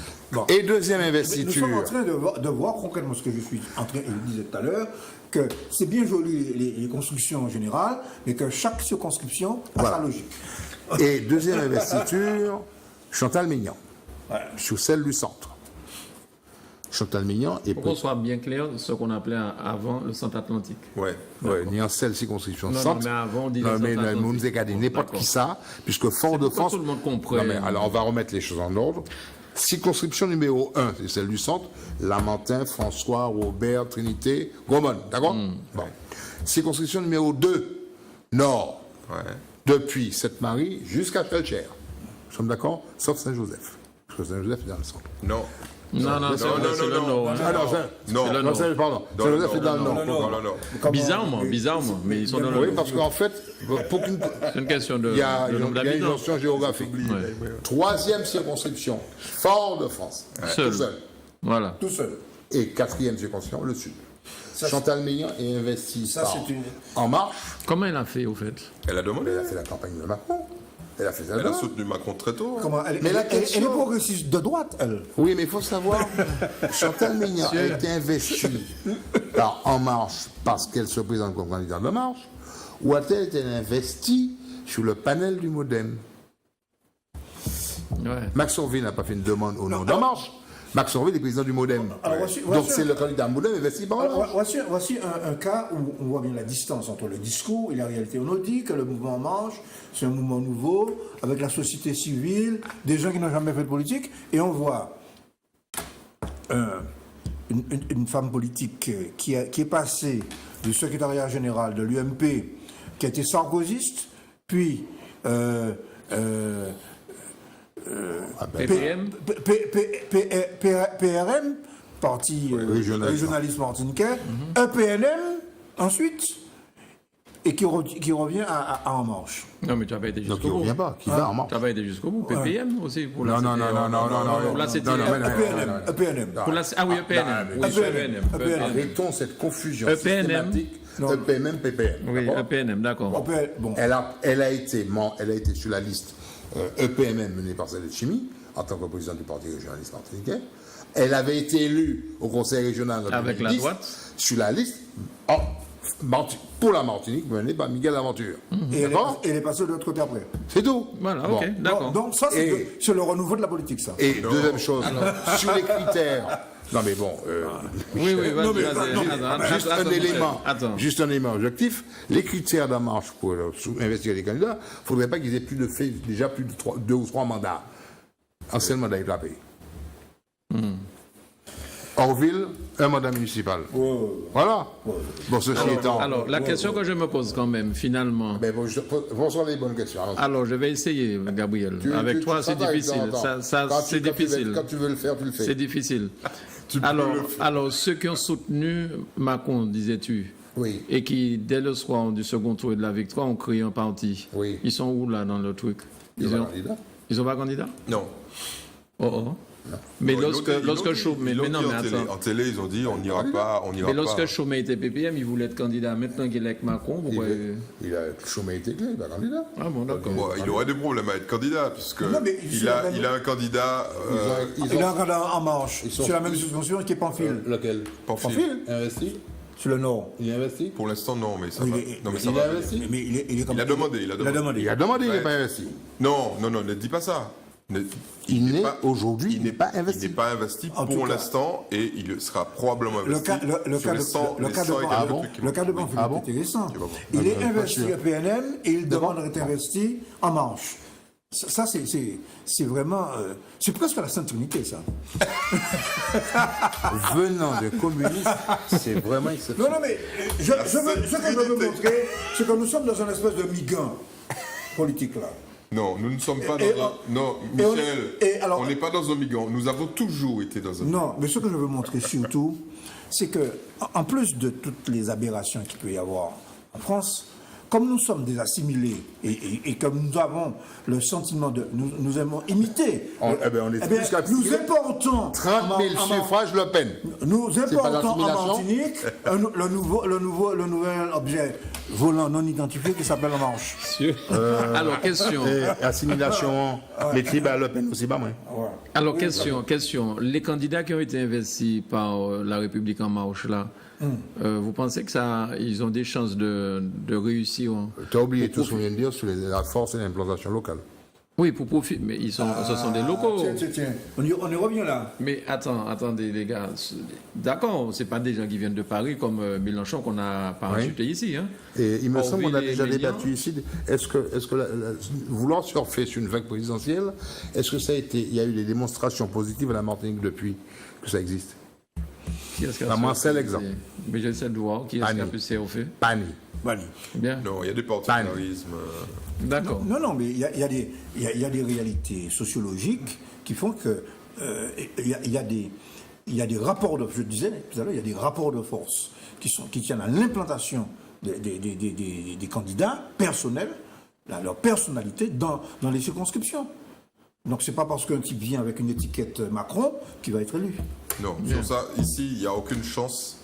Enfin, Macron ou même Mélenchon d'ailleurs. Je vais encore me faire taper dessus. Il n'y a strictement aucune chance qu'un candidat estampillé Macron puisse être élu. Par contre... Si estampillé Macron, il y a un problème. Par contre... Mais oui, il n'est pas estampillé Macron. La République ne marche pas Macron. Bien estampillé Macron. Non, mais non. Enfin, oui, c'est En marche ou Macron, c'est pareil. Mais non, par contre, il y a de très fortes chances qu'un certain nombre de candidats estampillés eux-mêmes puissent, une fois qu'ils ont été élus, rejoindre la majorité. Tu penses à qui, là? Non, personne n'a parti. Tu penses à qui, là? Il y en a beaucoup qui se préparent. Il y en a peut-être deux. Bon, Il y a une personne. Il a dit sur les deux avec l'ironie. Il y a une personne de Mais R rien qui a inventé n'interdit. un terme, c'est Madame Karine Mouchot. Elle appelle ça Jean Bépac. Oui. Non, L'article bon, ça, fantastique. bon, Michel, toi, parle de Jean Pébac. Mais un candidat législatif qui se fait élire, s'il est fondamental, s'il a une sensibilité de gauche, il ne va pas se rapprocher des LR. C'est clair. S'il est sensibilité de droite, il ne va pas se rapprocher ni la France Insoumise, ni d'En Marche. Donc les rapprochements vont se faire d'abord sur le sens naturel des choses. Alors, donnons des noms. Bruno Nestor va se rapprocher de qui? Il a dit... S'il est élu. Il a dit il va se rapprocher de la majorité présidentielle. D'accord. Del Palito. Si c'est Yann Monplaisir qui est élu dans Ben, le c'est Nord, républicain. républicain. Mais ceci étant, c'est républicain. Mais ça dépendra aussi, peut-être que ça dépendra aussi de comment sera constitué le socle politique et stratégique des républicains. Serge Chimien Djihadi a dit clairement, s'il est élu, et s'il doit se rapprocher d'un groupe politique, Macron. mais il y aura négociation. Mais bien sûr. Le PPN a toujours eu de fer au feu. C'est bon, ça, c'est. Continue. Ne t'arrête pas, Gabriel. Non, mais c'est Baba moi qui a parlé. Non, mais. Baba moi qui a parlé. Bon. Continuons. Simplement, c'est que le PPN jusqu'à présent a toujours été affilié au groupe socialiste de l'Assemblée nationale. Oui. Lorsqu'il y a eu les 57 députés socialistes, bon, c'était droite-gauche, on n'est pas là pour le schéma d'aujourd'hui. Camille Darcière a été au groupe socialiste. Et Camille Darcière a été l'un des éléments assez importants pour la vie du groupe socialiste, notamment parce qu'il y a des débats budgétaires sur le volet outre-mer, etc. Bon. Alors, est-ce que, maintenant, la question va arriver après les législatives, quel sera le groupe à l'Assemblée nationale majoritaire qui sera capable d'attirer les députés de l'outre-mer chez lui en leur proposant quelque chose qui peut-être que gagnant. Quel groupe le fera? Et où est-ce qu'ils auront envie de le faire? Voilà. Donc En Marche, juste pour l'anecdote, le mouvement République En Marche a investi à La Réunion M. Didier Robert. Et ils ont découvert après coup qu'il avait un petit casier judiciaire, ce qui n'est pas du tout dans les critères de l'investiture. Ils l'ont enlevé son investiture. Ils l'ont enlevé. Alors, finalement, Harry Chalus, vous avez des nouvelles d'Harry Chalus? Oui, il a répondu qu'il n'ira pas au gouvernement. Il ne va pas aux législatives. Non, je ne parle pas de ça. Il n'ira pas au gouvernement. Non, il n'ira pas. Et le mec est président de région, qui était là, je voyais la députation. Il y en a qui ont fait ça. Ouais. Ben tu te souviens de ton ami Luel? Non, mais nous sommes là. Oui, là, Avec tout de le suite. cumul de mandat, c'est après, ouais. On oublie. Ah oui, si jamais il sort du gouvernement, il ne peut pas Non, redevenir mais c'est pas qu'il président sort, de s'il région. est élu député, il quitte déjà la région. Et notre ami Rodolphe Alexandre, qui est un soutien de En Marche. Est-ce qu'il est candidat législatif? Je ne sais pas. Non. Mais en tout cas, c'est un soutien de Macron. C'est un soutien de Macron. Il a obtenu d'ailleurs de Macron qu'il prenne l'engagement d'appliquer l'accord de Guyane. Ouais. Alors, je profite de l'occasion pour dire que l'accord de Guyane, c'est 3,1 milliards. Et dans le programme Outre-mer que nous examinons dans Justice cette semaine, le programme Outre-mer de Macron, il promet 1 milliard d'investissements. Pour tout l'outre-mer. Je ne sais pas comment il va faire. Oui, mais n'oublie pas que ce n'est pas lui qui a promis 3 milliards. Hein. Alors, pour attribuer, pour donner à la Guyane 3 milliards, et puis qu'est-ce qu'il va donner aux autres hommes? Or, il reconnaît qu'il y a un retard en grand retard en matière d'infrastructure dans les zones. Bon, il faut quand même jeter un coup d'œil sur le programme Outre-mer de M. Macron. Parce que c'est quand même lui le président de la République française. Mettre une petite précision, le 1 milliard du programme Macron Investissement, c'est sur une année. Les 3 milliards. Sur chaque année. Les 3 milliards Guyane, c'est sur plus de 10 ans.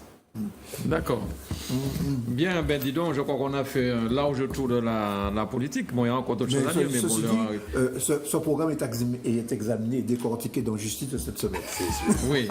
Alors, il en jubile, oui. Non, mais il en jubile pourquoi? Enfin, il en jubile en rétro-pédalant un tout petit peu, parce que je vous rappelle que Michel avait dit, au tout début, quand nous discutions, Michel faisait partie avec notre ami Daniel, des gens qui disaient, mais non, Macron, c'est jamais de la vie. Donc il faut pas... Ces temps-ci, à mon avis, il faut faire attention. J'ai entendu que François Hollande a dit qu'en politique, il ne faut jamais dire jamais. Ah. Comme quoi... Comme quoi, je fais mon autocritique. Non, mais c'est là que ça me permet de rebondir. Parce que vous m'avez toujours entendu ici dire, essayer de défendre. Hein. C'est très difficile. Pas sur le plan de ses réalisations, hein, mais sur son agilité intellectuelle. Je pense que François Hollande a encore fait un enfant dans le dos à toute la classe politique française. Parce que un type qui a 5%, 5%, c'est bien ça, entre 5 et 10% d'opinion favorable il y a quelques mois, qui est remonté à 23, il a quand même fini à 23, c'est pas mal, qui est capable de produire, mais vraiment de produire un individu qui est devenu président de la République en effaçant, parce que c'est pas tant l'individu qui est devenu président de la République, mais c'est en effaçant Juppé, Sarkozy, Fillon, Mélenchon, Marine Le Pen. Tout le monde à la retraite. Oui. Avec lui, c'est-à-dire les mecs. venez. Et en faisant oublier qu'il était mécontent quand Macron a démissionné. Oui. Maintenant, il tape dans le dos. C'est ce qu'on appelle l'agilité intellectuelle. Politicienne. Et politicienne. Le 11 novembre, c'est mon fiston. alors, juste un dernier mot pour terminer.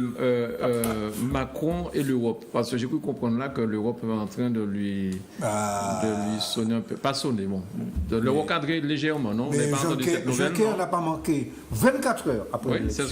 24 heures après l'élection de Macron. Mais il n'y a pas que lui. Hein. Juncker dit à Macron, les Français dépensent trop, il faut redescendre. Et probablement que votre déficit est supérieur aux 3%. Et Macron répond, je fais un audit des finances publiques. Parmi les premières mesures que Macron va prendre, il va faire un audit des finances publiques parce qu'effectivement, il se demande si le déficit affiché officiellement par l'État français est ce qu'il y a. Mais c'est plus que 3 milliards. C'est plus que 3% de PIB. Moi, je ne crois pas que Macron va obéir aux directives européennes parce qu'il y a beaucoup de facteurs et d'agents extérieurs à l'Europe qui vont faire que l'Europe va abandonner la politique de restriction budgétaire. L'Europe ne peut pas continuer à appliquer de la restriction budgétaire. Et donc c'est plutôt une bonne nouvelle pour Michel. Ça ne se fera pas facilement, parce qu'il y a Schäuble, le ministre de l'économie et des finances, mais il y a de très fortes chances. Macron est allé faire le baiser à Merkel. Non, mais il y a de très fortes chances, tu lis comme moi tous les jours, il y a de très fortes chances que Merkel perde les élections. Ah bon? Ok, oui. Ce ne soit pas une mauvaise nouvelle. Non, alors, probabilité. Quand je dis qu'elle perde les élections, pas que le SPD ait la majorité absolue, hein, mais que le SPD soit leader d'une coalition. Il faudrait peut-être rappeler que Mme Merkel est chancelière de la République fédérale allemande sans avoir la majorité. Elle n'a pas la majorité. Elle gouverne avec une coalition. Voilà. Avec le SPD. Voilà. Comme elle a une majorité relative, c'est elle qui est obligée de passer avec le SPD.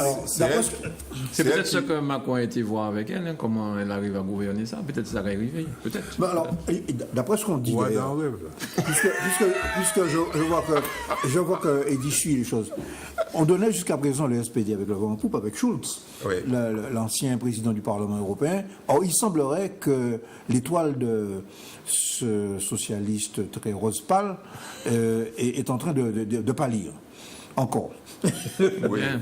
oui, mais Donc, en tout cas, l'étoile de Merkel, pour un 4e mandat, les Allemands, c'est bon. Non, Usure du pouvoir total. l'histoire de l'Europe qui commence à donner des leçons. Déjà, attendons qui sera nommé Premier ministre. Ça, comment les choses vont se décanter. Ah oui, c'est vrai, on a On a le nom, on a le nom, C'est qui? pourquoi- C'est qui? pourquoi- Non, on n'a pas le nom. On a le nom. On a le nom, on n'a pas C'est le qui? nom. C'est qui? Il y a de très fortes chances que ce soit Le maire du Havre. le maire Du Havre. Mais forte chance, c'est pas lui. Bon. Oui, c'est un homme de droite. Oui, il est de droite. Qui a battu l'ancien maire communiste avec une alliance avec les socialistes. C'est un problème, là. Avec les socialistes. C'est un problème. Oui, C'est un problème, Michel. Oui. L'ancien maire communiste, c'est pas lui qui l'a battu. Réveille-toi. C'est pas lui. On va voter car c'est l'ancien. Bon. Oui. Non, alors je finis. Je finis. Oui, Deuxième continue. chose, l'Europe est obligée de revoir ce système de garde. N'oublions pas qu'on est dans le Brexit. Et que Madame May Ah, déjà. prépare ses élections législatives pour avoir une force politique au Parlement, Tout à fait. pour pouvoir discuter avec l'Europe. Donc avant tout, on s'est dit l'Europe pour être gros cadre. L'Europe par le cadre grand. Patate. D'accord. Mais d'accord, vous. D'accord. Patate. Parce que lui, Macron, l'Europe, il connaît. C'est pas lui qui voir, mec, il connaît. Il a été banquier. Quand on est banquier, quand on a des portefeuilles à gérer, c'est pas juste les 3 clients français qu'on a. On gère des portefeuilles à dimension internationale. Bien. Donc, il connaît ça. Ceci étant, le principe, c'est que vaut mieux que l'Europe lui parle avec lui, que si c'était l'autre qui avait été élu, alors pas faire moins le coup de l'Europe qui recadre Macron. Merci. D'autant que parmi les principaux conseillers économiques de Macron, il y a un dénommé Pisani, qui est l'animateur principal d'une école de pensée, un think tank qui s'appelle Bruegel, qui est spécialisé sur les questions européennes, et qui est un accro de la politique d'austérité européenne. Oui, Bon, mais alors, il a bien changé. Non, il faut. Alors bon, on va donner le nom quand même, parce que les gens aillent se renseigner. Il faut voir qui est l'entourage de Macron. Hein. Alors, Édouard Philippe, c'est le maire du Havre. Donc notez bien ce nom-là, vous l'entendrez probablement. On va l'entendre d'ici. On saura dimanche qui est Premier ministre. Voilà. Oui. Après la passation de pouvoir, Macron a dit qu'il va dire le nom. C'est ça? J'ai une tradition.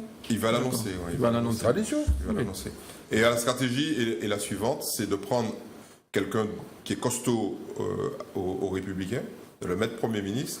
Alors, il faut savoir que c'est le principal conseiller de Juppé, hein, pour pouvoir récupérer un maximum de députés LR pour avoir encore plus de chances d'avoir la majorité absolue. En tout cas, c'est un fin tacticien, ce bonhomme-là, mine de rien. Hein. C'est un Hollandais. C'est un Hollandais. C'est la vision des tigres. Mais, Bon, alors. mais on sait où ça mène. on sait comment ça commence et on sait comment ça finit. Comment ça finit? Pourquoi commencer à rêver Pourquoi commencer à rêver Alors, est-ce que vous m'autorisez, vous autorisez vous-même hein, à donner un coup de chapeau à quelqu'un, un confrère à vous, je pense. Hein. Tout le monde parle d'elle en ce moment.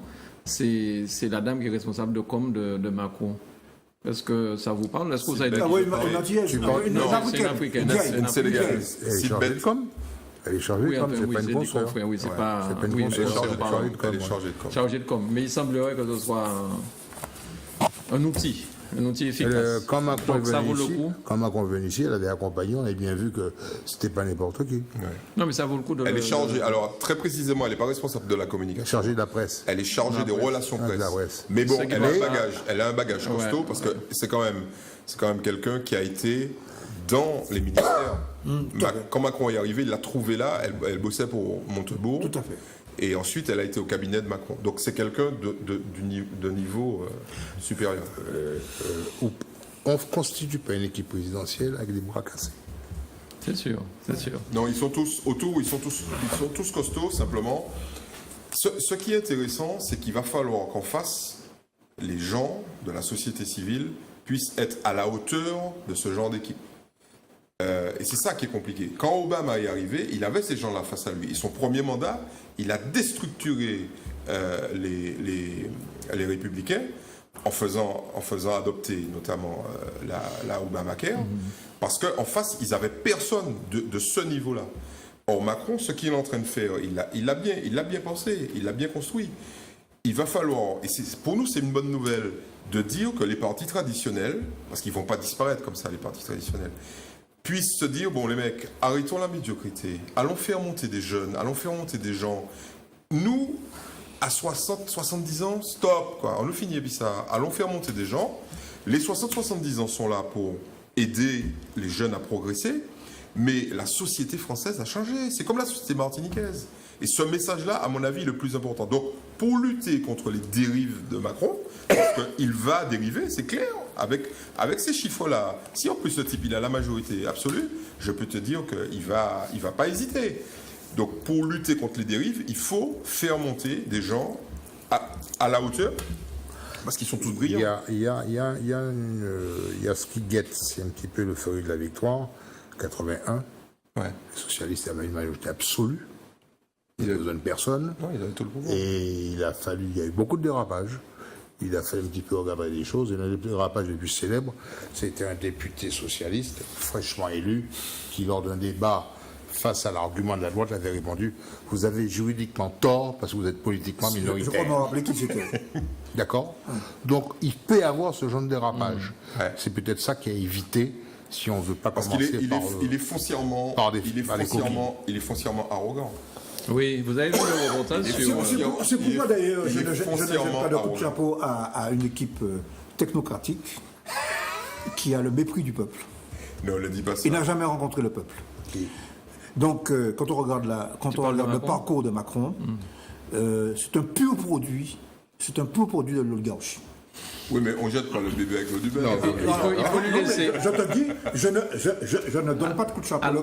Le coup de chapeau que je demande, non. Ah, tu parles de la dame qui est autour de lui. Ah, elle et tous les autres.